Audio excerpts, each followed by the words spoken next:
بسم الله الحمد لله والصلاة والسلام على رسول الله وعلى آله وصحبه ومن والاه. رب اشرح لي صدري ويسر لي أمري واحلل عقدة من لساني يفقهوا قولي. Mes frères et sœurs, après une coupure de 2 dimanches, nous voici de retour, grâce à Allah Azza wa Jal, de notre voyage que l'on a fait avec les jeunes en Andalousie, qui s'est très bien passé, alhamdulillah, grâce à Allah. Qu'Allah subhanahu wa ta'ala fasse que l'année prochaine on le fasse et que vous soyez avec nous. Car vraiment, alhamdulillah, c'était un bon voyage, alhamdulillah. Aujourd'hui, normalement, il est prévu qu'on continue notre série sur les sœurs. On l'a commencé. On a fait ensemble ma sœur repentoire.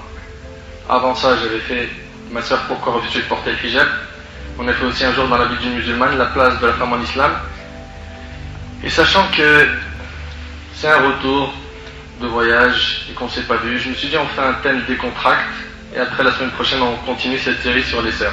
La semaine prochaine, bi'idhnillah, on va parler du vêtement de la femme en islam. Mais aujourd'hui mes frères et sœurs, notre thème avec l'aide d'Allah subhanahu wa ta'ala est moi et celle que j'aime.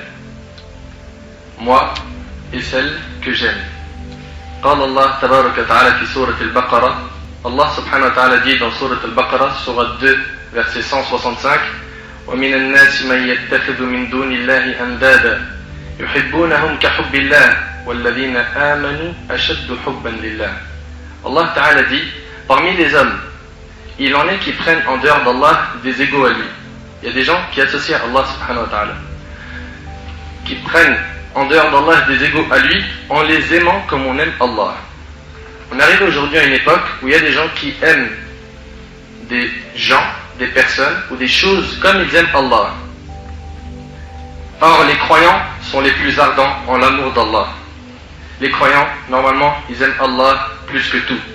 Ceci est un message à tous les hommes qui se plaignent de l'éloignement de leur chéri, à toutes les femmes qui se plaignent de l'éloignement de leurs petits copains ou de leurs copains ou du frère qu'elles fréquentent sur le net ou autre, à tous ceux qui ont bu le verre de l'amour ensemble, qui ont passé des journées ensemble, qui ont veillé des nuits, qui se sont fortement aimés, je m'adresse à vous en vous demandant, pourquoi n'êtes-vous pas heureux? Pourquoi n'êtes-vous pas heureux? Chers frères et chères sœurs, à vous ces histoires, concentrez-vous bien et écoutez-les avec votre cœur. Une sœur s'adresse à nous en disant, je m'appelle Samira, et je vous raconte mon histoire alors que je suis dans une petite chambre. À côté de moi se trouve mon fils qui allait encore. Je vous écris ces paroles alors que les regrets du monde entier se trouvent au sein de mon cœur. J'étais comme toutes les jeunes filles. Mon seul rêve était de porter une robe blanche et de vivre heureuse avec celui que j'aime dans un appartement seul. Alhamdulillah, c'est ce qui s'est passé. Allah m'a offert un homme très pieux. Mes rêves se sont réalisés et j'ai passé avec lui les meilleurs moments de ma vie. Je vous jure par Allah que chaque couleur que je voyais quand j'étais avec lui était belle. Chaque son que j'entendais quand j'étais dans notre appartement était merveilleux. Allah nous a de plus offert une très belle fille qu'on a appelée Fatima. À son arrivée, elle a rendu la maison encore plus heureuse qu'elle ne l'était. Mon mari, nommé Rohanen, il s'appelait Rohanen, travaillait dans une société qui lui donnait un très bon salaire, ce qui faisait qu'on vivait dans l'aisance, alhamdulillah. Quand il rentrait du travail, la maison était bien propre. Je l'accueillais avec des belles paroles. Il me demandait d'une voix si douce, « As-tu prié, Samira ?» Je lui répondais, « Oui. » Je lui enlevais son manteau et ses chaussures, et lui préparais les chaussons pour qu'il aille se laver le visage dans la salle de bain, et pendant ce temps, je me précipitais à mettre le repas à table. Des belles journées passées, et je m'en souviens jusqu'à maintenant. J'avais une voisine, Laïla, qui était professeure d'école. Elle avait un ordinateur et ne cessait de surfer sur le net. Je lui rendais souvent visite et la voyais souvent chatter. Elle me disait qu'elle avait beaucoup de copains et copines sur le net et m'a encouragé à demander à mon mari de m'acheter un ordinateur et de m'installer le net. Des jours passaient et Laïla ne cessait de me parler de ses amis du net, de son amour pour eux et comment elle arrivait à s'occuper pendant la journée sans s'ennuyer grâce au net. J'ai proposé à mon mari de m'en acheter un, il refusa de suite. Puis me promit de m'en acheter un après mon accouchement. Elle avait déjà Fatima et elle était enceinte. Il lui a dit, après ton accouchement, je t'achète l'ordinateur. Les jours passèrent vite et Allah nous offrit le nouveau-né. Mourad, qui s'appelait Mourad. Ghanem, son mari, m'a donc offert un ordinateur. J'attendais avec impatience qu'il aille au travail ou à la mosquée pour prier afin que j'aille surfer sur le net et chatter. Mon mari m'aimait très fort et ne me laissait manquer de rien. Quand il rentrait du travail à une heure imprévue, il me voyait stressé. J'essayais vite de fermer la page du net qui était ouverte. Et lui, il me disait « Qu'est-ce que tu as, Samira ?» Je répondais rien, mais je pense que l'ordinateur est un peu lent.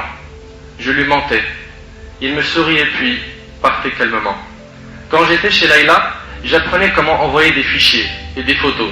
Et de là, toute la souffrance et tous les malheurs ont commencé. J'ai commencé à négliger les prières et parfois je la délaissais pendant des jours. Mon mari ne cessait de me le signaler. Les jours passaient, puis je fis la connaissance d'un homme sur le net qui avait pour pseudo M. Il versait sur moi des paroles d'amour avec une voix si douce et si apaisante. Plusieurs fois je me reprenais et me disais « Ittaqillah, crains Allah Samira, là tu es en train de tromper ton mari, crains Dieu !» Mais Shaitan, mon nefs, mon ego, ne cessait de m'ordonner le mal, et cet amour furtif était plus fort que moi. Mais je le dis sincèrement, si j'étais proche d'Allah, j'aurais été plus forte qu'eux. Je commençais à négliger la maison, à tel point que quand Ghanem rentrait du boulot, la maison était en désordre. Mon fils Mourad, lorsqu'il pleurait, je ne l'allaitais pas. Pendant des heures, tellement j'étais très prise par celui que j'ai commencé à aimer sur le net. Parfois je m'étonnais de ce que je faisais, car mon mari me disait des paroles encore plus belles que cet homme-là. Et comme vous le savez mes frères et sœurs, le shaitan embellit le haram. Il l'embellit. Wa alaykum salam wa rahmatullah. Et surtout, mon mari était beaucoup plus sincère que ceux que je connaissais sur internet. Je ne comprenais pas pourquoi j'ai aimé cet homme de cette façon. Est-ce pour sa voix, pour ses belles paroles, pour sa douceur? Je suis arrivé au point où je rêvais de voir sa photo. Je passais des heures et des heures sur le net. J'entendais l'adhan, mais je me sentais très lourde et très lente. Ma peur pour Allah avait diminué à cause de mon éloignement de la prière, du Coran et de la bonne compagnie. Mon mari ne me demandait plus rien, ne me reprochait plus rien, entre autres la perte de temps. La perte de temps qui est pire que la mort, comme l'a dit l'imam Ibn al-Qayyim, rahimahullah. Pourquoi? Car la perte de temps te coupe d'Allah, alors que la mort te coupe juste des gens du bas monde. Il ne me reprochait plus rien, entre autres la perte de temps, et n'a jamais surveillé ce que je faisais sur internet. À tous ceux qui sont mariés, surveillez vos épouses, surveillez-les. Cet homme, M, a fait ma connaissance et connaissait mon nom, ainsi que toute ma vie. Je lui disais constamment que j'aimais mon mari, que mon bonheur était avec lui et que je n'avais besoin de personne d'autre à part lui. Mais lui ne cessait de me dire « Oui, mais l'amour a un autre goût. L'amour a un autre goût. » Il m'envoyait un jour sa photo par mail, devant laquelle j'étais émerveillé. Shaitan avait rendu son regard éblouissant. Ses doigts posés sur ses joues le rendaient triste ou amoureux. Je commençais à m'attacher à lui très fortement et à m'éloigner énormément d'Allah. Quand mon mari travaillait de nuit, je restais toute la nuit devant mon ordinateur à parler avec lui. Et je lui disais que maintenant, je l'aimais plus que moi-même et que je souhaitais le rencontrer même si j'appréhendais cette rencontre, tout en étant encore hésitante. Il me remerciait pour ses paroles et me disait « Tu es la meilleure femme du monde ». Il me mentait. Et je savais qu'il mentait, mais ses paroles avaient beaucoup d'effet sur moi. Pourquoi? Parce que le shaitan, il facilite justement que le cœur se perce rapidement quand la personne elle est faible et quand elle s'éloigne d'Allah. J'ai même oublié le hadith du prophète alayhi salatu wassalam qui disait, d'après Amr ibn Abi Rabi'a radiyallahu anhu, que l'homme ne s'isole pas avec une femme qui lui est illicite sans un homme, un mahram, sans que Shaitan sera leur troisième, rapporté par Ahmed. Elle s'est isolée avec cet homme sur internet, comme beaucoup de nos sœurs aujourd'hui s'isolent avec des hommes sur le net, sur MSN, sur Facebook, et ils parlent ensemble, et ils s'isolent. Et au début c'est des bonnes intentions, et ils parlent même de religion, et ils parlent même de mariage. Ça part avec des bonnes intentions. Mais le problème, mon frère et ma sœur, toi qui m'entends, sache que le shaitan ne va pas vous rater. Et il va tout faire pour vous faire tomber. Wallahi al-azim, il va tout faire pour vous faire tomber. Et d'ailleurs, tu peux le remarquer, toi qui es concerné par ce sujet, que ton comportement avec cet homme, ou toi, tu peux remarquer qu'avec cette femme, tu n'es plus le même que tu l'étais au début. Au début, tu avais cette pudeur, tu avais une barrière quand tu parlais avec elle. Maintenant, tu l'as plus. Sache que demain, ça peut aller beaucoup plus loin que ça. Que l'homme ne s'isole pas avec une femme qui lui est illicite sans un homme, car Shaitan sera leur troisième. Voilà les paroles du prophète en sallam. Quiconque désobéit à ces paroles, qu'il assume ce qui va lui arriver. Et ce hadith est rapporté par Ahmed. Samira dit, j'ai oublié le Coran, que je ne cessais de lire. Les hadiths que j'écoutais souvent à la radio, quand j'ai commencé ma vie avec Ronan, je me sentais grave affaibli. Je sentais que j'étais prise en otage par cet homme. Je suis maintenant en train de pleurer pendant que je vous écris ces lignes et je vais vous annoncer la fin de cet amour mensonge. Toutes les personnes qui prennent le chemin du haram, wallahi, sur cette terre ils ne connaîtront pas la joie, sans compter dans l'au-delà. Tous ceux qui prennent le chemin avec une fille dans l'illicite, qu'ils s'attendent à avoir des malheurs dans ce bas monde, avant l'au-delà. Je parle à tous mes frères et sœurs, à tous les yeux qui vont lire mon histoire, à toutes les oreilles qui vont l'écouter, à tous les cœurs qui vont le ressentir. Ton amour, qui n'est pas dans la satisfaction d'Allah, est un malheur, une tristesse, un poids sur le cœur. Wallahi, vous le savez mes frères et sœurs, que aimer dans le haram, c'est se rabaisser et s'humilier. Et aimer dans le halal, quand tu es marié, aimer les gens de ta famille, tes proches, aimer pour Allah, tes frères, les sœurs entre elles, aimer pour Allah, c'est ce qu'il y a de plus beau. Et c'est ce qui fait en sorte que ta foi augmente et ta relation avec Allah aussi. Mais quand tu aimes dans le haram, tu te sens rabaissé. Tu te sens plus pourri qu'une chaussette trouée. Crois-moi sur parole, je sais ce que je dis. Une personne qui prend le chemin du haram et qui commence à draguer, que ce soit sur le net, téléphone ou n'importe quel autre moyen à la bibliothèque quand il va réviser ou autre, quand il a une relation avec une fille et que celle-là est dans le haram, les deux se sentent rabaissés. Pourquoi? Parce qu'ils veulent atteindre une chose qu'ils n'arrivent pas à atteindre. Cette chose est le bonheur, et le bonheur se trouve auprès d'Allah subhanahu wa ta'ala. Et c'est pas avec l'accès du diable que tu vas trouver le bonheur. Crois-moi, je sais ce que je dis. Cet homme m'a donné son numéro. Donc elle parle de Monsieur M sur internet, qui lui a donné son numéro de téléphone portable. Et m'a demandé plusieurs fois de l'appeler, pour qu'il entende ma voix, qui elle serait différente de celle qu'il entendait sur le net. Regardez les ruses du diable. Je savais qu'il voulait connaître le numéro duquel j'allais appeler. J'hésitais énormément, jusqu'au jour où mon mari me dit qu'il avait du travail dans une autre ville pendant 3 jours. Et là, le shaitan, il s'est emparé de son esprit. J'ai montré à mon mari que j'étais triste, alors qu'au fond de moi, j'étais très heureuse qu'il partait pendant 3 jours. Mon mari me disait, tu as grave changé, Samira. La maison est toujours en désordre. Ta prière, tu ne cesses de la négliger. Ta fille, Fatima, tu ne t'occupes plus d'elle, ni de moi, alors que je suis très doux avec toi. Tu es devenue très nerveuse, et tu cries tout le temps, pour rien. J'en suis sûr que c'est à cause de ton éloignement d'Allah. Je lui répondais, et regardez le shaitan ce qui lui a inspiré. Toi, tu ne sais pas c'est quoi l'éducation des enfants. Le fait de s'occuper d'eux me prend énormément de temps. Il m'accompagna, moi et mes enfants, chez mes parents, puis voyagea pour son travail. À l'heure de l'Asr, j'ai demandé à ma mère de me garder les enfants, pour que j'aille faire quelques courses. C'était la première fois que je sorte toute seule depuis que je me suis marié. J'ai ressenti un sentiment très étrange. Je sentais que j'étais seul. Je me demandais, qu'allais-je faire si un malheur m'arrivait? Comment allais-je prévenir ma famille? Je savais que dans l'islam, une femme n'avait pas le droit de sortir sans informer son mari, car elle est considérée comme étant une perle précieuse. J'étais comme une folle qui fut atteinte de la maladie de l'amour. Je me suis mise à chercher une cabine téléphonique. Je sortis le numéro de Monsieur M de mon sac, puis commençai à composer le numéro en tapant 1, 2 et le reste des chiffres.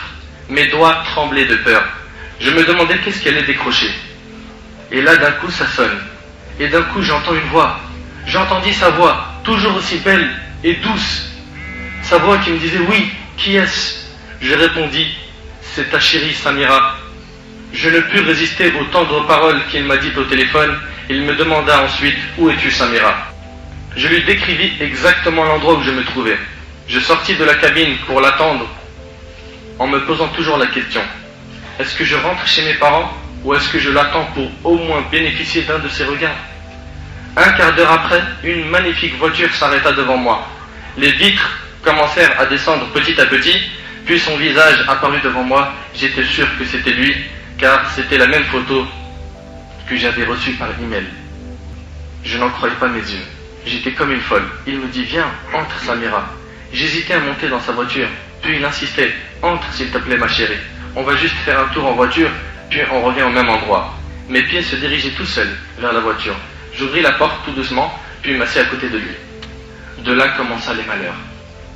On aurait dit que je suis monté dans le bateau des malheurs, dans le bateau de l'enfer.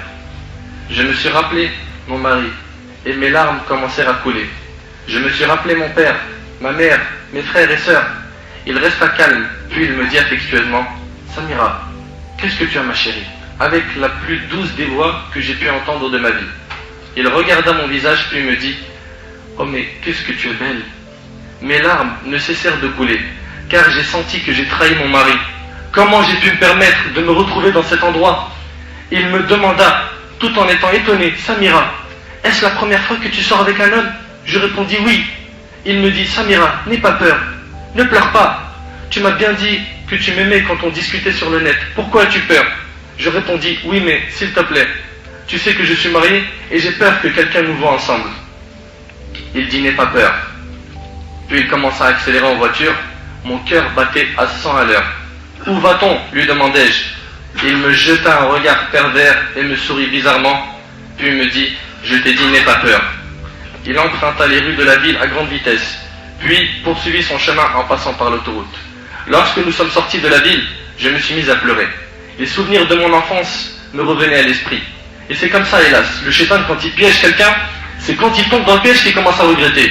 Et quand nous, on met en garde, comme là maintenant, on est en train de mettre en garde contre cette mixité et ce mélange sur le net et cette isolation, les gens ne nous écoutent pas. Quand ils nous écoutent, quand elle est enceinte, quand elle doit avorter, quand son cœur il est brisé, quand lui il n'en peut plus, il ne sait plus comment se séparer d'elle. C'est maintenant qu'on nous écoute, pas quand on prévient. On n'écoute qu'à la fin, une fois que le mal est fait. Lorsque nous sommes sortis de la ville, je me suis mis à pleurer. Les souvenirs de mon enfance me revenaient à l'esprit. Lorsque je vivais chez mes parents, j'étais si naïve et si chaste. Je me suis souvenu quand Ghanem était venu me demander en mariage, quand j'étais en robe blanche, ma nuit de noces. Est-ce que tous ces souvenirs seront souillés par ce jour d'aujourd'hui? Je me suis mis à pleurer en sanglots. C'est à cause de moi, c'est moi la fautive. Je criais, mais lui souriait. Nous arrivâmes dans une forêt bien loin de la ville, où 3 jeunes hommes baraqués, au visage affreux m'attendaient. C'est à peine que la voiture s'arrêta, qu'ils ouvrirent la porte, me tirèrent pour me jeter par terre et m'insultèrent de tous les noms. Moi qui n'entendais que des belles paroles de Ghanem, ils se sont mis à me frapper très fort. Je regardais Monsieur M en pleurant. Je criais pendant qu'il me déchirait mon gilbab. Qui, wallah, il n'a jamais goûté à de tels supplices. C'est ça ton amour? C'est ça ton amour, lui demandai-je. Il me souriait en disant, doucement les gars, doucement avec cette belle femme. Puis, ils entendaient ces phrases et ils continuaient à me taper avec haine. Plus ils les entendaient, plus ils me tapaient avec haine de toute leur force. Ma vie s'assombrit devant mes yeux, c'est moi la fautive. Non, c'est Laïla la fautive. Non, c'est à cause du net. Non, c'est à cause du chat. Non, c'est à cause de cet homme. Mais en vérité, c'est pas à cause de tout ça, c'est de ta faute. J'ai délaissé ma prière et mes obligations face à Allah. Je me suis souvenu de ma fille Fatima. Si seulement tu savais, ma chérie, que ta mère est à cette heure-ci entre les canines de ces renards. Je me suis souvenu d'elle quand elle me tirait de l'ordinateur et me disait, maman, pourquoi tu ne restes plus avec moi comme avant? Pourquoi tu ne parles plus avec moi? Je me suis souvenu également de Ghanem lorsqu'il me disait, pourquoi tu changeais Samira? Pourquoi ton charmant sourire est devenu absent? Je me suis souvenu de mon fils Mourad qui pleurait quand il avait faim alors que je n'étais plus là pour lui. Je me suis souvenu de l'ordinateur, de la veine, quand il disait Hayya ala salah, Hayya ala al-falah, alors que j'étais toujours préoccupé, ne répondant plus à l'appel d'Allah. Aujourd'hui je récolte ce que j'ai semé. J'ai perdu ma chasteté, ma pudeur et ma fierté. Je ne suis plus la femme que le prophète sallam a décrit quand il a décrit la femme pieuse en disant, le croyant ne bénéficie d'un bien après la piété que d'une bonne épouse. S'il lui ordonne quelque chose, elle lui obéit. S'il la regarde, il sent le plaisir. Il sent le plaisir. S'il lui fait jurer par le nom d'Allah, elle satisfait son serment. Et s'il s'absente, elle garde son honneur et son argent, rapporté par Ibn Majah. Il est où ton honneur, ma sœur? Il est parti. Et là, je me suis mis à crier devant tous ces hommes, pardonne-moi, Ghanem! Pardonne-moi! Je ne te mérite pas! Pardonne-moi, ma chère Fatima! Pardonne-moi, Mourad! J'entendais sa voix me dire, maman, maman! Depuis cet instant-là, je me suis juré que j'allais faire un grand retour vers Allah. Oh Allah, je suis Samira la repentante, accepte mon repentir. À tous ceux qui lisent ou écoutent mon histoire, ou la ressentent, faites-moi des doigts pour qu'Allah me pardonne. Je me suis remémoré la parole d'Allah dans Sourate An-Naml où Allah أَمَّنْ يُجِيبُ الْمُضْطَرُّ إِذَا دَعَاهُ وَيَكْشِفُ السُّوءَ وَيَجْعَلُكُمْ خُلَفَاءَ الْأَرْضِ. N'est-ce pas lui qui répond à l'angoissé? C'est Allah qui répond à l'angoissé quand il l'invoque et qui enlève le mal et qui vous fait succéder sur la terre. J'ai commencé à hurler de toutes mes forces. Oh toi qui réponds à l'angoissé quand il l'invoque! Oh toi qui réponds à l'angoissé quand il l'invoque! Il voyait mes larmes, mais n'avait aucune pitié de moi. Il se moquait de moi. Leur insulte était comme des flèches qui atterrissaient dans mon cœur. Un d'eux me disait, c'est maintenant que tu dis oh Allah? Pourquoi ne l'as-tu pas dit depuis longtemps? Chacun d'eux fit de moi ce qu'il avait envie. Tous, ils ont commis le haram avec moi, puis ils nous priment la voiture. J'essayais de récolter les quelques bouts qui restaient de mon gilbert qu'ils avaient déchiré. Monsieur M se trouvait à côté de moi. Il ne cessait de rire en me disant, c'est bon, arrête de pleurer maintenant. Je lui dis, espèce de traître. Il me gifla si fort que mes lèvres ont saigné. Mes joues étaient enflées. Ces joues sur lesquelles ma fille Fatima ne cessait de m'embrasser. Mes larmes continuaient à couler. Il m'accompagna à l'endroit où nous nous sommes rencontrés, puis s'en alla.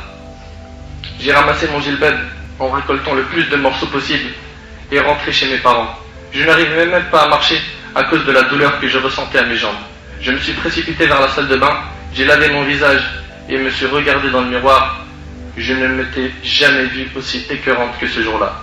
Les marques des gifles étaient remarquables. J'ai lavé mon visage de nouveau, puis je me suis dirigé vers mon ancienne chambre qui détenait plein de beaux souvenirs. Des souvenirs de mon enfance, lorsque j'étais sage, pudique et innocente. J'ai fermé la porte et j'ai pleuré. Pleuré, pleuré, jusqu'au point où j'allais perdre la vue. Ma fille Fatima frappait à la porte et disait « Maman, ouvre-moi la porte s'il te plaît. Ouvre-moi la porte s'il te plaît. » Puis ma mère à son tour « Ouvre la porte. » J'ouvris la porte, elle me vit dans cet état, me prit dans ses bras et me dit « Samira, qu'est-ce qui t'est arrivé? Qu'est-ce que tu as ma chérie ?» Je répondis « J'ai eu un mal de tête terrible quand j'étais au marché. Je n'ai pu le supporter, je suis donc tombé sur mon visage. » Ma mère a compris par ma voix que je mentais. Ma mère me laissa et s'en alla. J'ai fermé la porte lorsque soudain j'entendis l'adhan. C'était très beau. C'est Allah qui m'appelle. Va-t-il me pardonner? Va-t-il me pardonner? Pendant 3 jours, je ne prenais plaisir à rien. Je faisais semblant de manger avec mes parents et mes enfants, alors que je ne mangeais rien. J'ai grave perdu du poids à cause de mon moral, de mon manque d'appétit et de mon manque de sommeil. Ranen fut de retour 3 jours après, mon mari. Il me vit très pâle, avec un visage attristé, accablé. Je n'arrivais pas à le regarder dans les yeux. « Samira, qu'est-ce que tu as ma chérie ?» me demanda-t-il. Rien, juste un peu fatigué. Il me prit par la main, et là les mauvais souvenirs avec Monsieur M se retraçaient devant mes yeux. Je ne pus retenir mes larmes qui ont coulé de suite. D'un coup, je me suis retrouvé par terre, évanoui. 2 jours après, je me suis réveillé et je me suis retrouvé à l'hôpital, dans un service de réanimation. Les médecins ont dit à Ranen que je souffrais d'une dépression nerveuse. Je me suis mis à pleurer en disant « Je ne mérite pas Ranen. Ranen est plus fidèle que moi. Il faut que je demande le divorce. » À l'heure des visites, Ranen arriva, me prit par la main avec douceur, mes larmes coulaient encore. Il me demanda « Samira, ma chérie, raconte-moi ce qui s'est passé. Ressens-tu des douleurs quelque part ?» Les regards de Ranen me poignardaient.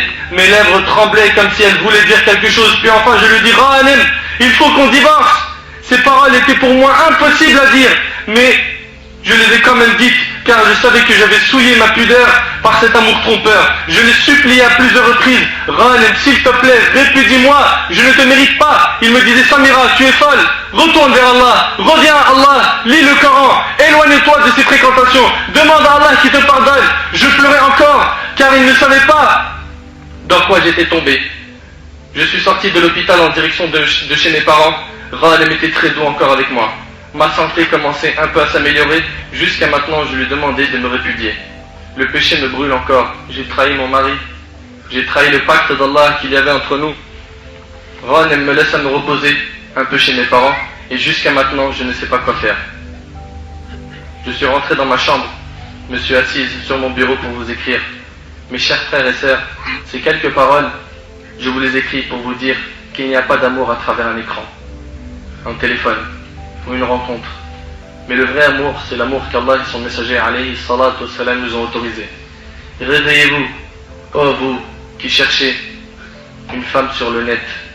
Réveillez-vous, ô vous qui passez votre temps sur les chats, sur Facebook. Et en plus de ça, les sœurs qui vont sur Facebook pour attirer l'homme, de leur vie, elles mettent des photos, a'udhu billah, de shaitan. Craignez Allah, mes sœurs, enlevez ces photos. Si tu dois rentrer sur Facebook pour voir des pages ou des choses religieuses, mets pas de photos, mets pas ta photo.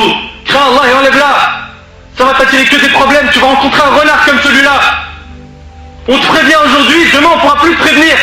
Quand tu tomberas dans le panneau, on ne peut plus te récupérer. Mon frère, toi qui chattes avec une fille, crains Allah. T'aimerais qu'on fasse ça avec ta sœur? T'aimerais qu'on le fasse à ta cousine? Avec ta fille? Mais c'est des dettes que tu vas payer tôt ou tard. Le prophète alayhi salatu salam ne l'a pas dit, Kama tadin tudan, comme tu feras, on te fera. Fais du mal aux gens, tu feras la même chose. C'est des dettes, tu les rembourseras tôt ou tard. Tu les rembourseras. Enlevez ces photos. N'allez pas dedans si vous voulez chatter. Si vous voulez vous instruire dans la religion, le mieux même c'est d'éviter ces trucs-là. Parce que tôt ou tard, on peut tomber dans les filets de Satan. Tout ça c'est des filets de Satan. MSN et tout ça. Combien sont nombreux les divorces, les problèmes de famille, voire même les problèmes moraux qu'il y a eu à cause du net et du téléphone. Je m'adresse à tous ceux qui ont écouté mon histoire, dit Samira. Je vous en supplie, dites, oh Allah, pardonne à Samira pour ce qu'elle a fait. Mes frères et sœurs, qui est-ce qui nous a donné le corps et les cœurs? Qui est-ce qui nous a fait goûter l'amour? N'est-ce pas Allah? Si c'est bien Allah qui nous a donné tout ça, c'est lui qu'on doit aimer. Et tout amour qui n'est pas dans la satisfaction d'Allah devient tristesse et malheur, et une humiliation et un rabaissement. Que chacun et chacune se pose la question, est-ce qu'on aime Allah vraiment? Après ça, cherchez au fond de vous, quelles sont les preuves de cet amour? Comment sont nos prières? Notre relation avec Allah? La lecture du Coran? Notre nourriture? Notre comportement quand on est seul et que personne nous voit?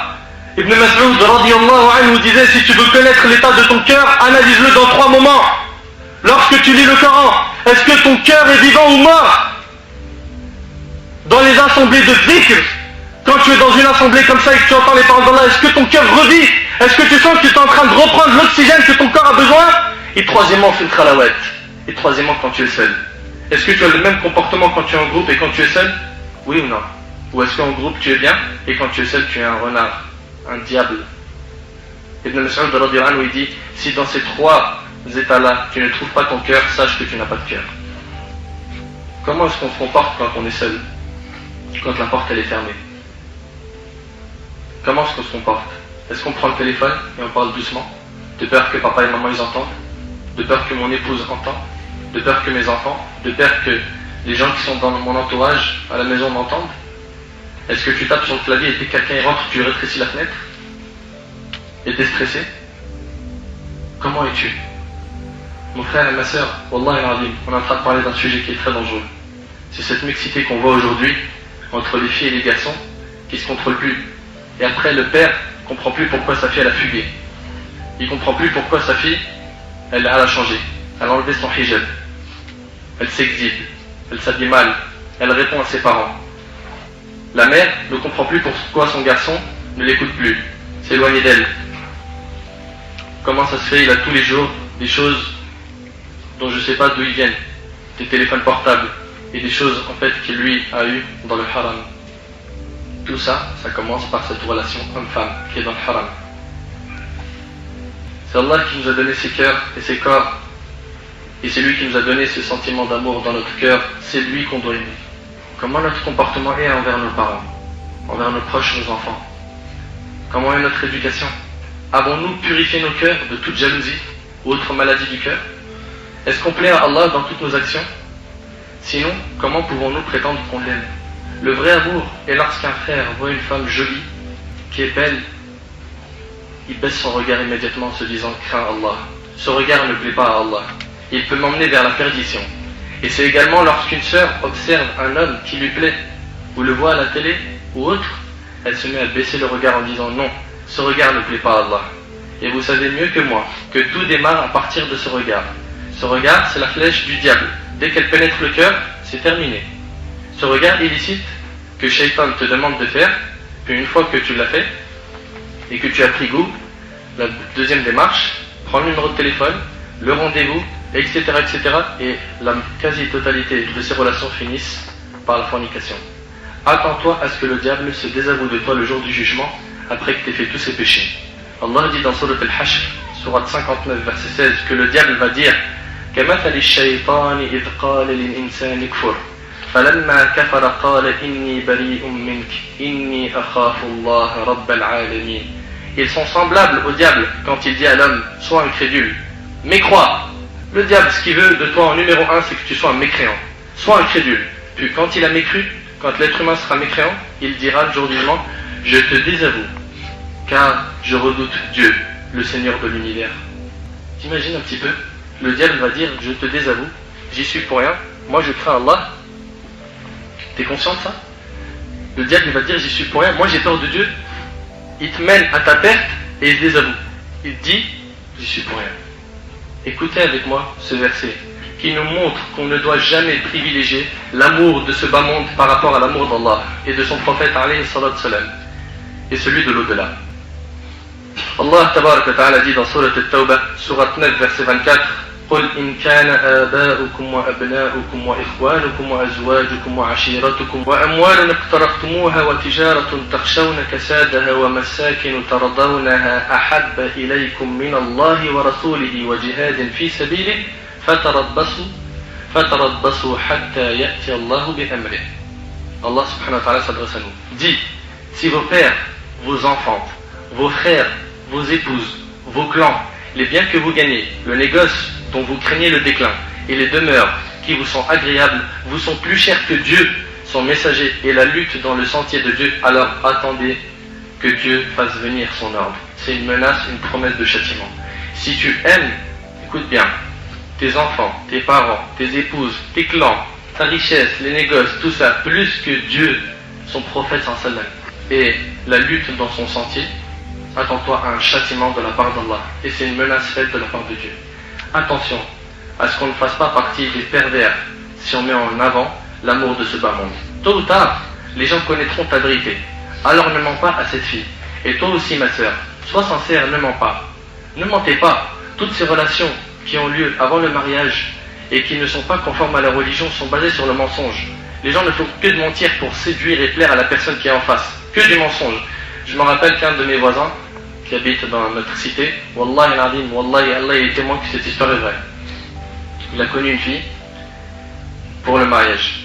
Et il lui a dit, la seule chose que je veux savoir, si tu me permets, c'est est-ce que tu as eu un rapport avec un homme autrefois ou pas? C'est tout, je veux rien savoir d'autre. Elle lui a dit, moi, j'ai jamais dit bonjour à un homme étranger. Jamais.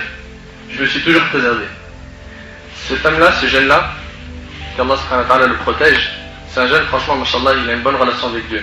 Et Allah, justement, l'a récompensé par ça. Ce jeune, il me dit, Wallahi al-Azim, il me dit, je te jure, mon frère, que cette nuit-là, j'ai dormi, et j'ai vu en rêve, écoutez bien ce que je vous dis, hein, j'ai vu en rêve que j'étais en train de chatter sur MSN, et qu'il y a des hommes qui m'ont dit, tu connais cette fille, toi? Mais c'est une fille mauvaise. Alors je dis, mais comment ça mauvaise? Mais bien sûr que c'est une fille mauvaise. Tiens, garde mon contact et on va en discuter ensemble. Il s'est réveillé le matin avec le nom de 2 pseudos d'MSN dans sa tête. Le nom de 2 pseudos d'MSN dans sa tête. Wallahi, c'est une histoire vraie. Il les a rentrés dans ses MSN en contact et il n'a pas parlé de la fille au début. Et la fille, elle venait de Belgique et lui de Paris 19e. T'imagines un petit peu? Tôt ou tard, Allah montre la vérité aux gens. Tôt ou tard, ce voile sera démasqué. Et il commence à parler avec eux sur MSN et ils deviennent potes. Après, il leur dit, vous connaissez pas une fille qui s'appellerait comme ça, qui habite dans telle ville en Belgique? Quoi? Mais faut même pas citer son nom. Mais elle, on compte même pas le nombre de péchés qu'elle a fait. Wallah al-Azim, il me raconte cette histoire. Il me dit, qu'est-ce que je dois faire? Je dis, qu'est-ce que je dois faire? C'est même plus un message que tu as eu de la part d'Allah. C'est tout. Subhanallah. Et je suis en train de le dire à tous mes frères et sœurs qui fuient, qui mentent, qui se déguisent, qui rajoutent des belles paroles pour montrer qu'ils sont telle et telle personnalité. Sachez qu'Allah va vous démasquer tôt ou tard. Soyez sincères, prenez le chemin droit dès le début. Le chemin du mariage, il est très clair, il est simple, il est facile. Et bi'idhnillah, si Allah nous facilite, on fera une série sur le mariage, bi'idhnillah. On expliquera aux frères et sœurs comment faire pour se marier Car des gens pensent que c'est dans un voyage, comme le nôtre par exemple qu'on a fait en Andalousie, où elles vont trouver leur mari, ou c'est sur un mécène, ou c'est sur internet, ou autre. C'est pas comme ça. Mes frères et sœurs, combien de fois on a lu sur internet et écouté à la télé des gens qui insultent Allah, son livre et son prophète? Combien de cœurs ont été touchés par ce fait? C'est Allah et son prophète qui méritent le plus d'être aimés. C'est son livre qui mérite le plus d'être aimé. Mes frères et sœurs, avez-vous déjà fait ce que je vais vous dire maintenant? Écoutez bien. Chacun de nous va se diriger vers la salle de bain vers 6h du matin. Il va faire ses ablutions et il se dirige vers sa chambre afin de se préparer à la prière et faire quelques prières surrogatoires. Là, 6h du matin, c'était à l'époque où le Fajr, il était tard. Moi, je parle d'avant le Fajr. Donc là, maintenant, ça serait plutôt 4h. Qu'y a-t-il de mieux au monde que de parler à Allah en direct, de lui avouer tous nos péchés, et de lui demander pardon, et de rester seul avec lui? On connaît tous l'histoire de Yusuf alayhi salam. C'était un jeune qui avait reçu la moitié de la beauté qu'Allah a mis au monde. Vous imaginez, la moitié de la beauté, Allah il a donné au prophète Yusuf alayhi salam. C'est-à-dire que prend le plus beau gosse des beaux gosses, là, le mannequin des mannequins, je sais pas quoi, le top modèle des hommes, il ne vaut même pas un sur 1000 de la beauté de Yusuf alayhi salam. Lorsque la femme du roi d'Égypte tomba amoureuse de lui et qu'elle le provoqua en essayant de le rapprocher d'elle, et elle était très très belle, jusqu'au point où tout le monde parlait d'elle. Les gens ils ont dit, la femme du roi d'Égypte, elle est folle, elle est trop proche du prophète Yusuf, elle veut trop essayer de le séduire, elle veut le ramener au haram. Mais pourquoi? Parce qu'il était très très beau et elle aussi très très belle. Allah tabaraka ta'ala dit à son sujet dans Surat Yusuf, Surat 12, verset 23, وراودته التي هو في بيتها عن نفسه وغلقت الأبواب وقالت هيت لك قال معاذ الله إنه ربي أحسن مثواي إنه لا يفلح الظالمون. Or, celle qui l'avait reçu dans sa maison essaya de le séduire plusieurs fois, des regards, lui cherchait pas son côté droit, à gauche, devant, derrière, elle essayait de le séduire. Et un jour elle a craqué, elle a explosé, et ça, hélas, on a beaucoup de sœurs qui craquent et qui explosent, et qui vont aujourd'hui draguer des mecs. Ça fait partie des signes de la fin du monde, ça. Mais c'est affolant. Ma sœur, ressaisis-toi. T'as aucune valeur en faisant ça. Même cet homme, le maximum qu'il voudra de toi, c'est juste te faire perdre ta virginité, c'est tout. Après, tu seras ce mouchoir dont il s'est mouché, il t'a jeté à la poubelle. Pour le mariage, il veut pas une fille comme ça. Il veut une fille justement qui est inaccessible, dure à avoir, qui se couvre, qui se préserve, qui ne s'exhibe pas. En faisant ça, tu n'auras que de mauvais maris. Ça, c'est si tu te maries avec lui. Et elle ferma bien les portes. Quand elle a craqué, elle a fermé les portes de sa chambre. Et elle lui a dit, viens, je suis prête pour toi. Allez, on est parti pour le haram. On est seul, personne ne nous voit. J'ai fermé les portes. Imagine-toi un peu, tu te retrouves dans cette situation. Un jeune, il pourrait dire, ah, mais j'étais dans la nécessité, là. Je n'avais pas le choix, t'as vu? Je suis que je fasse, frère. Elle m'a enfermé. C'est chaud. C'est chaud, frère. T'es fou, quoi. Tu connais l'histoire de Abu Bakr al-Miski? Je vais la raconter avant de raconter cette histoire. Abu Bakr al-Miski, c'était un homme pieux. Une fois, il passe, et il était très beau, à côté d'une maison, et une femme l'appelle par la fenêtre en lui disant, j'ai besoin d'une aide, une aide. Il monte avec une bonne intention, il rentre, elle ferme la porte, elle s'habille avec une tenue, laisse tomber provocante, elle lui dit, tu sors pas de chez moi tant qu'on n'a pas commis la fornication. Si tu le fais pas, j'ouvre la fenêtre, je crie que tu m'as violé, que tu as fait ci, que tu as fait ça.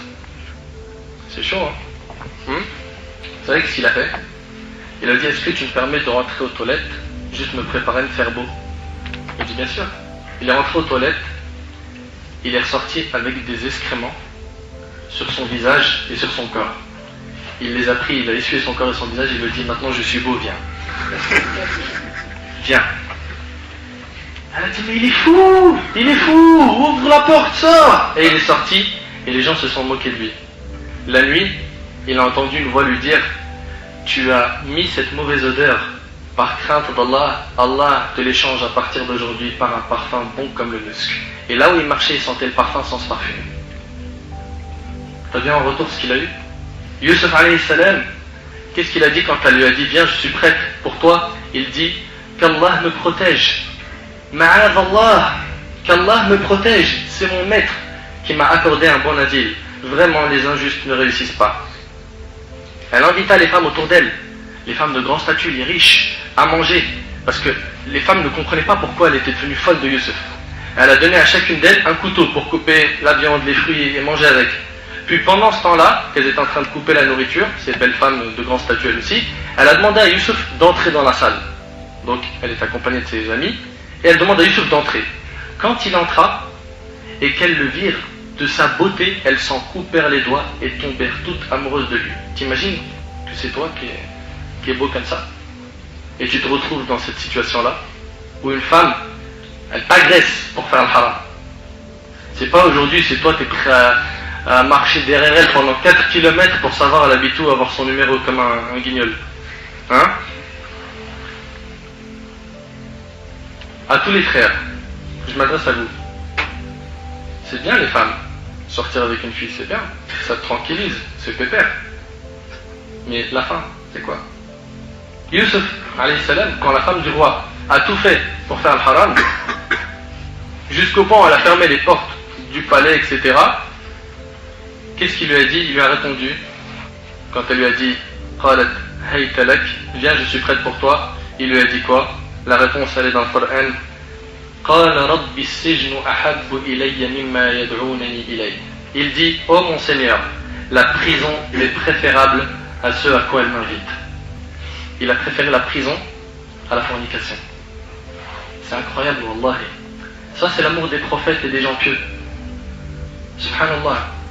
Quand on fait une comparaison entre l'amour des pieux et le nôtre, on s'aperçoit qu'il y a des gens parmi nous qui aiment les choses qu'Allah déteste.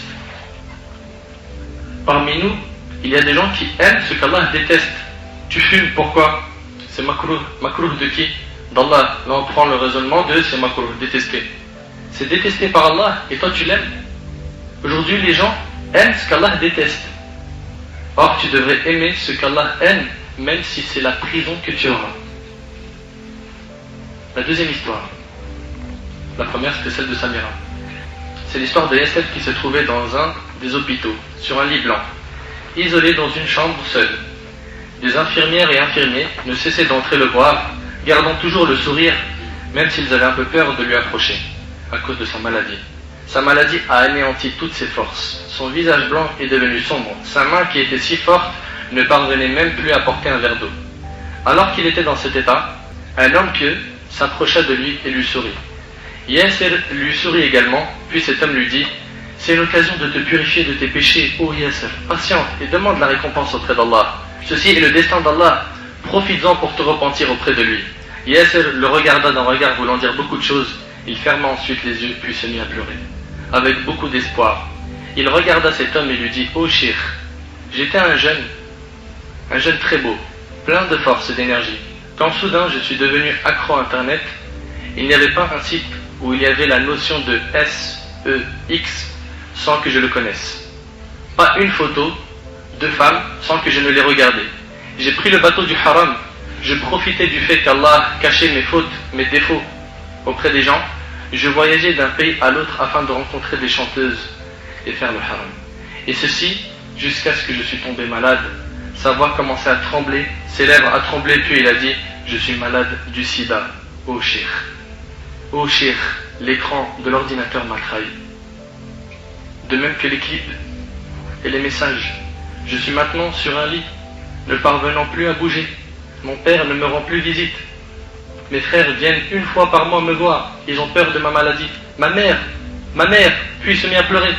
Ma mère, qui était la femme la plus douce, la femme au grand cœur, ne me rend visite qu'une fois par semaine, tout en espérant ma mort. Mes amis n'étaient qu'une mauvaise fréquentation. J'en ai plus un seul autour de moi.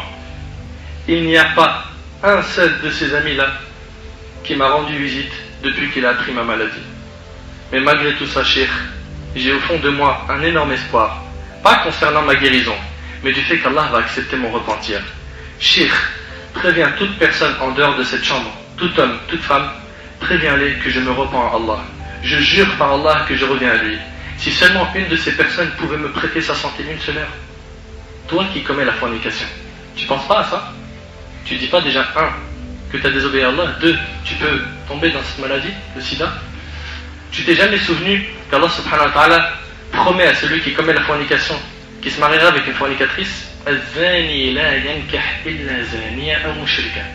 le fornicateur n'épousera qu'une fornicatrice.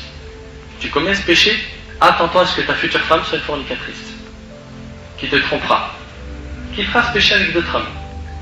Et la fornicatrice n'épousera qu'un fornicateur.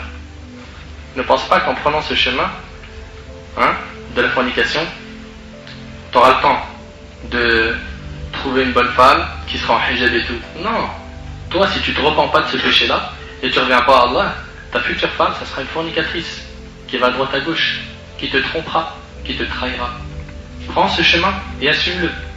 Et écoutez bien, tous les rappels qu'on fait là, tous les audios qu'il y a maintenant sur le net, ils n'ont pas pour but de te transformer. C'est pas une baguette magique où tu dis abracadabra, tu te transformes. Nous, on vous donne cette info et après vous êtes libre. Le jour du jugement, il faut juste pas venir dire on m'a pas prévenu. Parce qu'aujourd'hui, le 9 mai 2010, vous avez été prévenu de ces dangers. Et ce jour-là, le jour du jugement, il témoignera contre vous ou pour vous. Ça dépend. Cheikh prévient toute personne en dehors de cette chambre, tout homme, toute femme, prévient-les que je me repens à Allah, je jure par Allah que je reviens à lui. Si seulement une de ces personnes pouvait me prêter sa santé une seule heure, vous verrez qu'est-ce que j'en ferai. Je prierai la nuit entière. Je pleurerai entre ses mains, entre les mains de mon Seigneur, que j'ai grave négligé. Mon Seigneur à qui je donnais aucune importance lorsque je faisais des péchés. Je souhaiterais prendre le Coran dans mes bras, mais ici, il ne me laisse le prendre que quelques instants. J'ai envie de voir la Kaaba, Cheikh. J'ai envie de faire une Umrah. J'aimerais visiter la mosquée du prophète alayhi salatu wassalam à Médine. Cheikh, puis il se mit à pleurer. Quelle chance vous avez. Vous pouvez sentir l'odeur des belles fleurs, alors que moi j'en suis privé, à cause de ce péché et de cette maladie. Vous pouvez regarder le ciel, alors que moi je ne regarde que par cette toute petite fenêtre. Cheikh, par Allah, je n'aimais ni Allah, ni la prière, ni les gens du bien, ni les musulmans qui portaient la barbe. Mais maintenant, par Allah, j'aime Allah et son prophète. Je les ai aimés avec sincérité.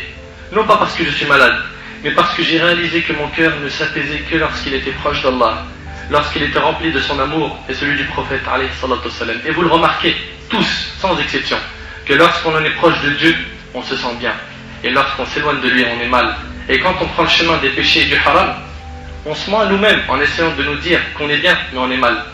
On est mal et on le sait au fond de nous. Donc ce jeune dit, je les aime avec sincérité. J'aime Allah et son prophète avec sincérité, non pas parce que je suis malade, mais parce que j'ai réalisé que mon cœur ne s'apaisait que lorsqu'il était proche d'Allah, lorsqu'il était rempli de son amour et celui de son prophète alayhi salatu wassalam. Je te jure, Cheikh, c'est grâce à la miséricorde d'Allah que je suis encore vivant à cette heure-ci. Je ressens tellement de douleur, puis se mit à pleurer et à pousser un cri de souffrance tout en disant, je me repens à toi, ya Allah, je me repens à toi, ya Allah. Oh vous les jeunes qui prenez plaisir à draguer, oh vous les renards, craignez Allah. Votre fin peut être celle-ci, sans compter que ce que vous faites aux gens comme injustice, vous le payerez sur terre.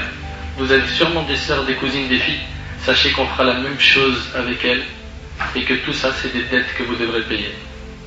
Tout ça c'est des dettes que vous devrez payer. Et vous connaissez toute cette histoire, je l'avais racontée dans plusieurs audios, je la reprends encore une fois. Un jeune, c'était un loup. Un loup qui chassait les filles qui étaient chastes, qui se préservaient pour commettre avec elles la fornication.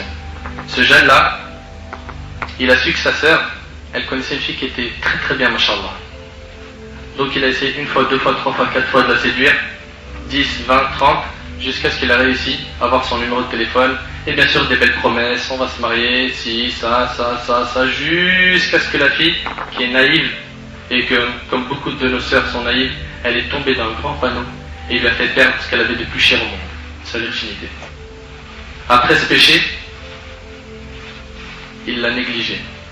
Elle lui a dit, tu m'as fait perdre ce que j'ai de plus cher, rattrape ton coup, il faut qu'on se marie. Il lui a dit, bien sûr qu'on va se marier. Et il l'a négligée. Et à chaque fois qu'elle lui parlait de mariage, il lui disait, t'inquiète pas, t'inquiète. À un moment, il en avait marre, il lui a dit, bon, le rendez-vous, c'est tel jour, à tel endroit, tu viens là où j'habite. Il lui a donné rendez-vous devant une villa. Il lui a dit, là-bas, on s'occupera de ce mariage et tout ça. Il est parti contacter ses potes. Il leur a dit, j'ai besoin de vous pour un bon plan.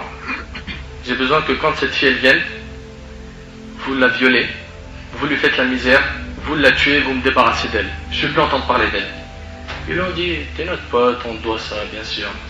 Entre potes, normal.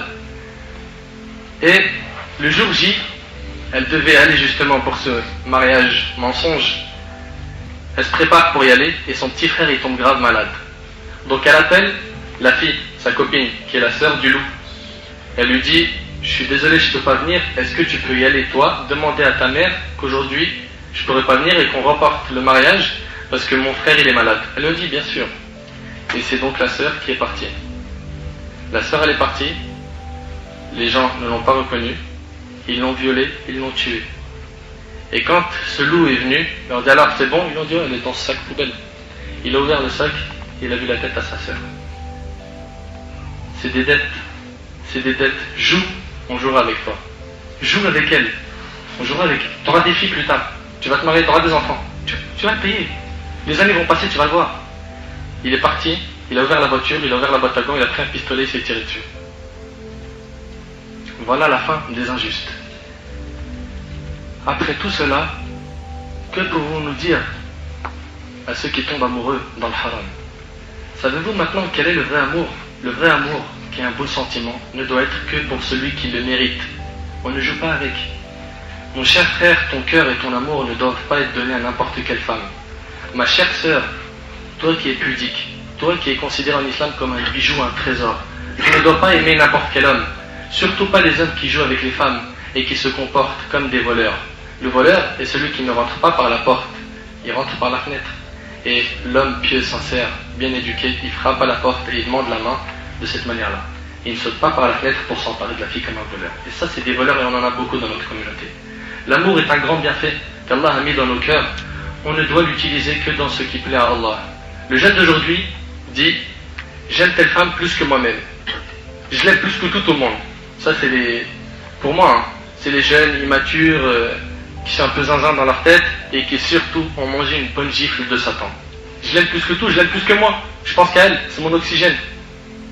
Et la femme, elle dit « Moi, je l'aime 1000 fois plus. » Subhanallah, avez-vous entendu mes frères et sœurs le verset où Allah subhanahu wa ta'ala dit dans Surat al-Baqarah وَمِنَ النَّاسِ مَنْ يَتَّخِذُ مِنْ دُونِ اللَّهِ أَنْدَادًا يُحِبُّونَهُمْ كَحُبِّ اللَّهِ وَالَّذِينَ آمَنُوا أَشَدُّ حُبًّا لِلَّهِ.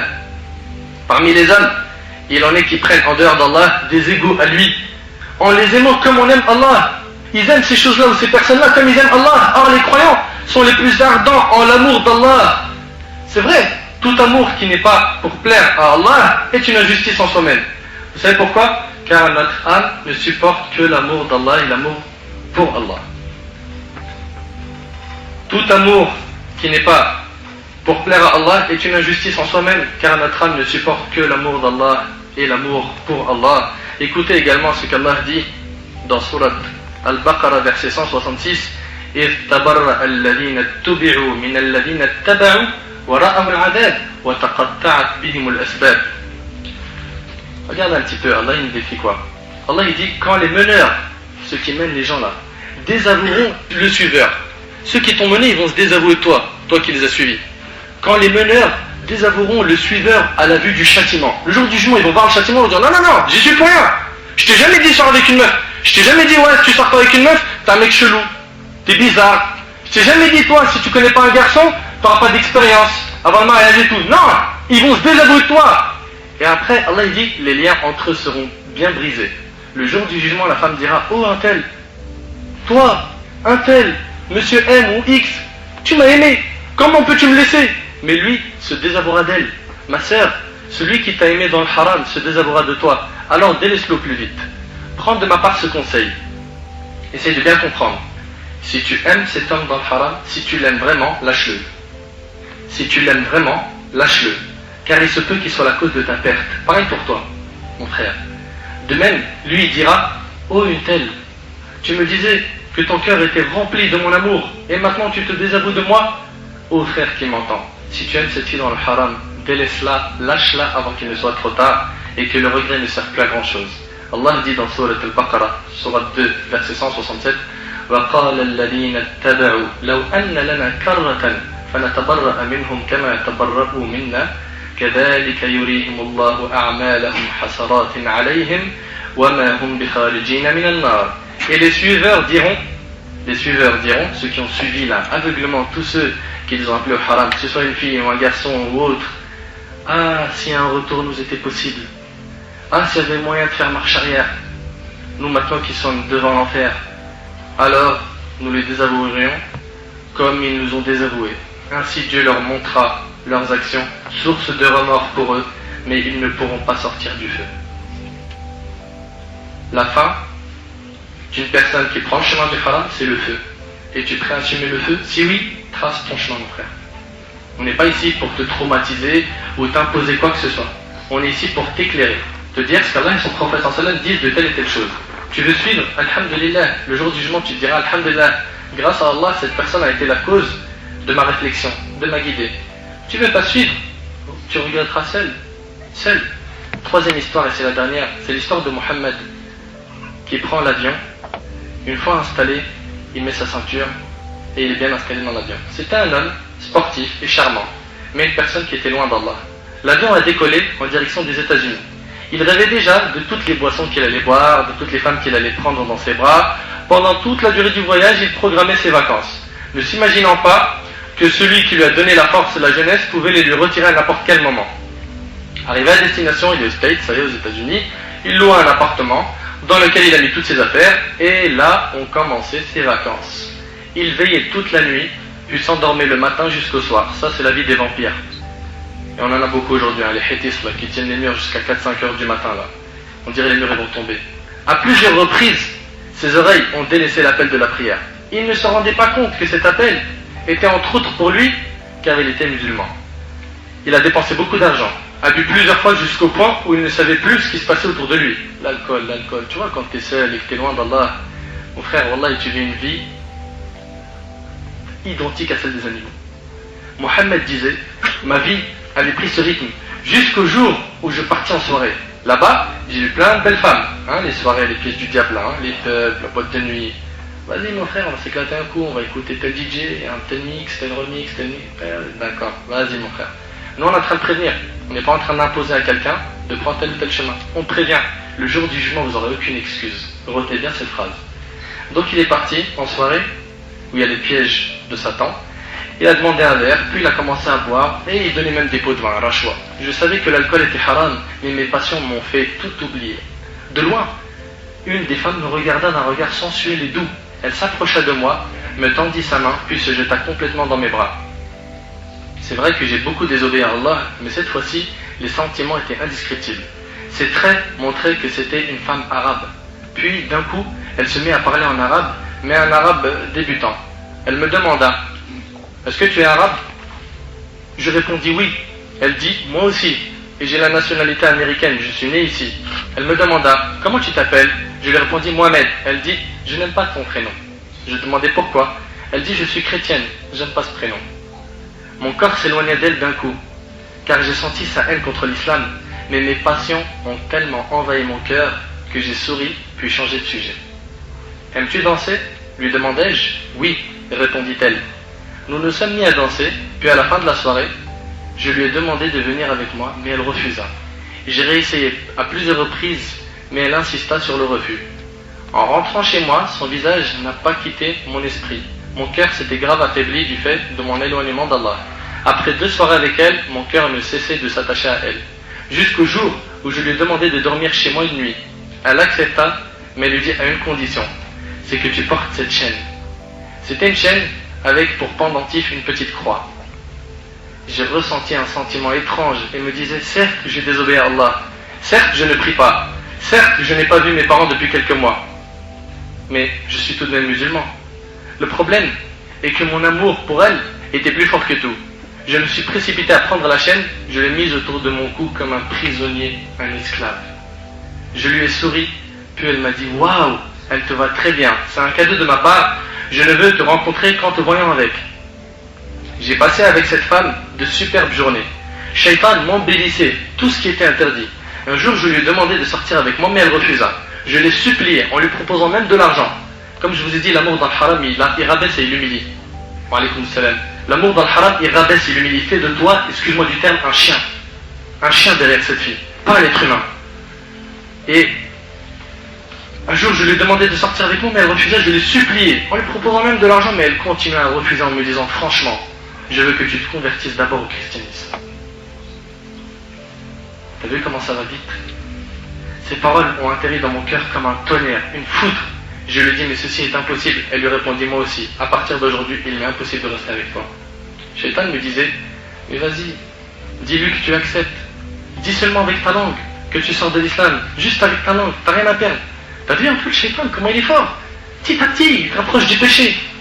Hélas, aujourd'hui, beaucoup de nos frères et de nos sœurs ont lâché leur religion pour une femme ou un homme, et des fois même pour des cartes de séjour. Le lendemain, elle va me voir avec une tenue très attirante.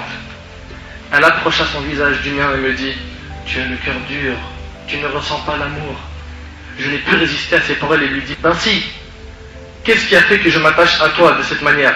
Elle lui dit, eh bien, qu'est-ce qui t'empêche de devenir chrétien? Je n'accepterai de me marier avec toi que si tu le deviens. Là, j'ai tout oublié. Et j'ai oublié même que je m'appelais Mohammed comme le prophète alayhi salatu wassalam. J'ai oublié mon père qui me réveillait pour prier Fajr quand j'étais en primaire. J'ai oublié ma mère qui ne cessait de demander à Allah de me guider quand elle me voyait rentrer tard chez moi. Je me suis même oublié moi-même. Je suis devenu un esclave de l'amour et de la passion comme beaucoup de nos frères et sœurs aujourd'hui. Beaucoup de nos frères et sœurs aujourd'hui sont devenus des esclaves de l'amour et de la passion. Je suis parti avec elle, je me suis rasé les cheveux, puis je me suis converti au christianisme. Je suis allé pour la première fois de ma vie à l'église, et quand je suis rentré, je me suis mis à pleurer sans m'en rendre compte. C'était les larmes de la foi qui sortaient de mes yeux. À la porte de l'église, je ne réalisais plus. Après toutes ces années de ma vie, je deviens chrétien. Oh Allah, quel sera mon châtiment? Sera-t-il le feu? Où est la crainte de mon Seigneur? Où est donc ma pudeur? Où est mon attachement à la religion? Tout ça a disparu à cause d'une fille. Après ça, je suis rentré chez moi en vitesse. Et je l'ai abandonné, cette fille. J'ai touché ma tête qui n'avait plus de cheveux. Et je me suis dit, qu'est-ce que tu fais, Mohammed? Que fais-tu, Mohamed? Tu as délaissé la religion de Mohamed. J'ai énormément pleuré. J'ai fermé la porte de chez moi. Et je me suis retrouvé dans une plage de larmes. Un océan de larmes. Shaitan me disait, il n'y a plus moyen de retourner en arrière. Tu es maintenant chrétien, tu vas mourir chrétien et tu iras en enfer et tu assumes. Je me suis souvenu de mon grand-père quand il faisait la veine, l'appel à la prière, de mon Coran qui était dans ma chambre, d'un ami à moi qui était pieux et qui me disait tout le temps, Mohamed, fais gaffe à la mauvaise fin. Je me suis mis à crier en disant, non, non, oh Allah, ne prends pas mon âme maintenant, je vais retourner à l'islam, je retourne vers toi, vers le Coran. Je suis allé en vitesse dans la salle de bain, j'ai jeté la chaîne avec le pendentif dans les toilettes, je me suis purifié et fait mes grandes ablutions. Puis, j'en suis sorti en ressentant que je n'avais plus aucun péché. J'ai dit tout en pleurant en sanglots, Ashhadu an la ilaha illallah wa ashhadu anna Muhammadan Rasulullah. J'ai senti, après avoir dit ces paroles, que j'étais l'homme le plus heureux du monde. La joie, elle est dans l'islam. La joie n'est pas dans le haram. La joie, elle est dans kalimat al-tawhid. Elle n'est pas dans le kufr, elle n'est pas dans le ma'asi, dans les bid'ah. La joie, elle est dans le chemin d'Allah, mes frères et sœurs. Comprenez-le, que ceux qui empruntent le chemin du diable seront malheureux jusqu'à leur mort. Et on ne sait pas comment ils vont terminer leur vie, sans compter leur jugement, comment il sera. J'ai pris le premier avion, direction de mon pays. La première chose que j'ai entendue lorsque je suis arrivé était le adhan. Je ne pus me retenir de pleurer. Mes larmes coulaient et je me disais, est-ce qu'Allah va me pardonner? Arrivé chez ma mère, je me suis jeté dans ses bras et je lui ai dit, maman, c'est fini, je ne désobéirai plus jamais à Allah. Pardonne-moi tout ce que j'ai pu faire comme mal. Celui-là, alhamdoulilah, il a eu l'occasion de se réveiller, de se repentir avant sa mort. Mais est-ce que toi qui fais ce péché, tu penses que tu auras cette occasion? Est-ce que tu penses que Allah subhanahu wa ta'ala, après t'avoir laissé tant d'années sur terre, et que toi tu t'es détourné de lui, tu penses que ta demeure finale sera le paradis? Si tu as pris le chemin de l'enfer, tu finiras en enfer. Pardonne-moi tout ce que j'ai pu faire comme mal, pardonne-moi mon éloignement de la maison. Elle me serra fort dans ses bras et me dit, mon fils, retourne vers Allah, il sera heureux de ton retour car il est miséricordieux. Le prophète sallam nous a dit qu'Allah il était miséricordieux envers nous. Dans Sahih Muslim, le prophète sallam a vu une maman qui cherchait son petit enfant bébé qu'elle allaitait, qu'elle avait perdu. Un bébé, t'imagines un peu à quel point la maman est attachée à un bébé qui allait, et elle l'a cherché, et à un moment quand elle l'a trouvé, elle était très heureuse, elle l'a serré fort dans ses bras, et directement elle lui a donné à boire de son lait. Le prophète et les compagnons, ils ont tourné leur visage, et le prophète leur a dit, voyez-vous une telle mère jeter son fils en enfer? Est-ce que vous imaginez que cette maman pourrait prendre ce bébé et le jeter en enfer? Ils ont dit non. Il leur a dit, sachez qu'Allah est plus miséricordieux envers ses serviteurs que ne l'est cette maman avec son fils. Allah il est plus miséricordieux que cette maman avec son enfant. Reviens à Allah. Pourquoi tu as le cœur dur? Pourquoi tu es attaché à la mauvaise fréquentation et au péché? Pourquoi tu ne veux pas revenir sincèrement? Fais le pas. Fais le pas, c'est plus dur le début, parce que le shaitan il veut pas que tu te détournes de lui. Fais le premier pas et tu verras qu'Allah subhanahu wa ta'ala te facilitera. Fais le premier pas qui est le plus dur. Les jours passaient et Mohammed se déplaçait de mosquée en mosquée, de plaisir en plaisir. Et c'est ça le plaisir et le paradis du croyant. C'est d'être dans la maison d'Allah, d'écouter les paroles d'Allah et du prophète alayhi salatu salam. À chaque fois qu'il se souvenait de son séjour, ses larmes se mettaient à couler. Et ça, mes frères et sœurs, c'est le vrai regret du repentir. Quand sa mère passait devant sa chambre la nuit, elle l'entendait pleurer et invoquer Allah. Et quand c'était le matin, elle l'entendait lire le Coran et demander pardon à Allah. Un jour, sa mère entra dans sa chambre pour le réveiller pour Salat al-Fajr. Elle sentit une odeur très agréable, une odeur masha'Allah dans la chambre, qu'elle n'avait jamais sentie auparavant. Elle le chercha dans son lit, mais ne l'a pas trouvé. Elle le trouva prosterné sur un tapis de prière, près de son lit, en train de prier.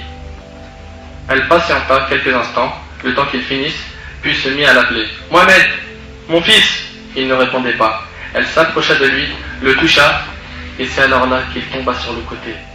Elle ne put supporter, se demanda « Est-ce que mon fils est mort prosterné ?» Elle n'en croyait pas ses yeux.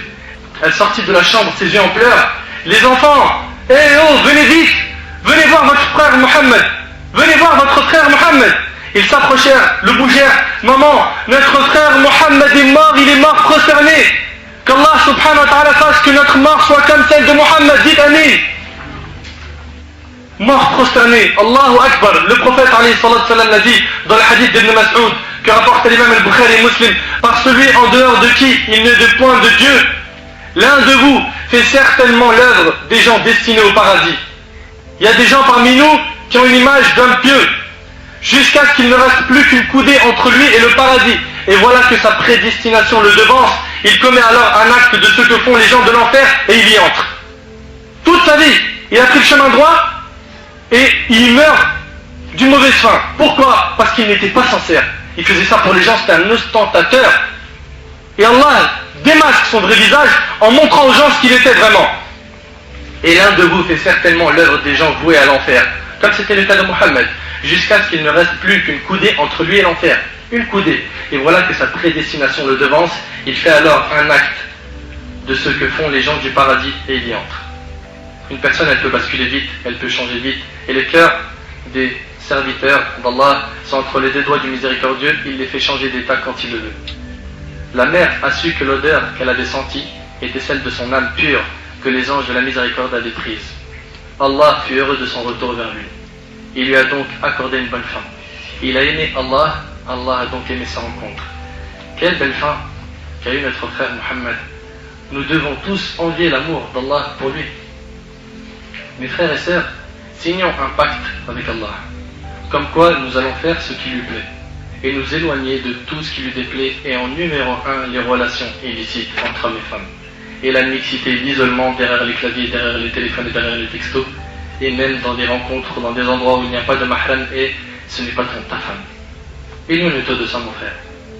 Wallahi, si on te dit ça aujourd'hui, c'est pour ton bien. Ma sœur, Wallahi, Radim, si tu sens qu'on est peut-être méchant avec toi, c'est pour ton bien, parce qu'on a vu beaucoup de sœurs, et une des sœurs m'avait envoyé un email, elle me dit, Wallahi, le cours sur la mixité que tu as fait, il est peut-être un petit peu dur, mais je peux te témoigner que je travaille à l'hôpital, et le nombre de femmes musulmanes qui viennent avorter à cause de justement ces relations avant le mariage, il est trop important. Trop important. Trop important, les sœurs qui perdent ce qu'elles ont de plus cher. Et réfléchis avec une seule logique. Est-ce que tu l'aimerais pour ta sœur ? Non. Stop. Ne fais pas de mal aux gens si tu n'aimes pas que les gens fassent ce même mal à ta famille. Je finis par un texto que j'ai reçu et un poème. Je commence par le texto. Il est un petit peu marrant, ça peut détendre un peu l'atmosphère. Le texto dit « Je cherche le paradis. Peux-tu m'indiquer comment m'y rendre, s'il te plaît ?» Oui, bien sûr. Dans ton cœur, tu prends l'autoroute de la foi. Dans ton cœur, tu prends l'autoroute de la foi. L'autoroute, pas le périph', là où ça roule vite, l'autoroute de la foi. Puis la sortie de la shahada. Tu continues tout droit jusqu'au feu rouge de la mosquée, là-bas tu rencontreras la prière. Après le feu rouge, tu prends la première à droite en direction de la zakat, en passant par le ramadan. Tu te trouveras au rond-point du hajj. Là tu prends la troisième sortie, puis tu t'arrêtes au stop du Coran, et tu continues jusqu'à la sunna. Et là, tu prends toujours à droite le chemin droit, le chemin droit. Là, tu prends toujours à droite le chemin droit sans t'arrêter et tu arriveras, Inch'Allah. Prends le chemin droit jusqu'à ta mort. Tu arriveras au paradis facilement. Prends-le jusqu'à ta mort. Le poème. Demain, je deviens musulman. Ça, c'est tous ceux qui retardent les bonnes actions. Demain, je deviens musulman. Demain, je deviendrai sincère. Demain, je commencerai la prière. Demain, j'irai à la mosquée. Demain, j'aurai le cœur illuminé. Demain, propre sera mon sang. Demain, je deviendrai musulman. Mais pour l'instant, ce n'est qu'aujourd'hui. Mon frère, ma sœur, les jours nous sont comptés. À chaque jour qui passe, nous voilà amputés. Tu comptes peut-être dès demain commencer, mais qui te dit que tu pourras encore te racheter? Tu repousses chaque jour les bonnes actions, croyant nativement que ce soir tu stoppes les fusions. Mais entre nous, ça fait combien de temps qu'à toi-même ouvertement tu te mens? Quand t'entends du haut du minaret le rappel, et tu restes sourd à ce parfait appel. Malgré tes beaux yeux, tu restes aveuglé par ce bas monde et tous ses vices cachés. Les jours défilent, les mois, les années passent, et toi jusque maintenant, t'es toujours à ta place. Tu te dis toujours demain, il est trop tôt pour lever mes mains. Le temps est pourtant ton maître, mais toi tu restes comme un traître. T'es pas conscient que t'es dans le faux, et pourtant crois-moi, changer il le faut. Mon frère, ma sœur, les jours nous sont comptés. À chaque jour qui passe, nous voilà amputés. Tu comptes peut-être dès demain commencer, mais qui te dit que tu pourras encore te racheter? Quand viendra ton jour, tu partiras. Mais dis-moi, quel bagage tu emporteras? Celui des erreurs et des bavures, ou celui où jamais tu assures? L'au-delà, ça dure pas qu'un an. Réveille-toi mon grand, ça dure infiniment. C'est pas trop tard, car avant de partir, grandes ouvertes sont les portes du repentir. Réveille-toi, je t'assure, tout n'est pas mort. Occupe-toi plutôt de ce que sera ton sort. Pour chaque acte, bon ou mauvais, tu seras rétribué. Vaut mieux pour toi que vers le bien ta balance soit penchée. Lâche tes délires qui te mènent à rien et espère que le paradis un jour sera tien. Maintenant, si tu le veux, faut le mériter. Et dès à présent, commence à y travailler. Mon frère, ma sœur, les jours nous sont comptés. À chaque jour qui passe, nous voilà amputés. Tu comptes peut-être dès demain commencer, mais qui te dit que tu pourras encore te racheter? Mon frère, ma sœur, la vie d'ici-bas n'est qu'une épreuve avant celle de l'au-delà. Active-toi pour pas que tu aies un goût amer le jour où tu seras mis en terre. Car très vite, tu sauras ce qu'il adviendra de toi. Et ce jour-là, ne te demande pas pourquoi. Et même si tu pleures comme un enfant à sa mère, quoi que tu fasses, pas de retour en arrière. Tes regrets et ta peine ne pourront s'effacer. Tu n'auras pas d'autre choix. Tu n'auras pas d'autre choix que de les supporter. D'autant plus que tu étais au courant de la récompense et du châtiment. À toi de voir ce que tu veux gagner, le paradis ou l'enfer pour l'éternité. Enfin, ta vie, comme tu l'entends, tu vas mener. Moi, j'espère juste qu'au fond, tu as les épaules pour assumer. Mon frère, ma sœur, les jours nous sont comptés. À chaque jour qui passe, nous voilà amputés. Tu comptes peut-être dès demain commencer, mais qui te dit que tu pourras encore te racheter? Mais qui te dit que tu pourras encore te racheter? Mais qui te dit que tu pourras encore te racheter? أسأل الله سبحانه وتعالى أن ينفعني بما قلت وأن ينفعكم بما سمعتم. هذا ما أعلم والله عز وجل أعلى وأعلم. سبحانك اللهم وبحمدك أشهد أن لا إله إلا أنت أستغفرك وأتوب إليك. جزاكم الله خير والسلام عليكم ورحمة الله وبركاته.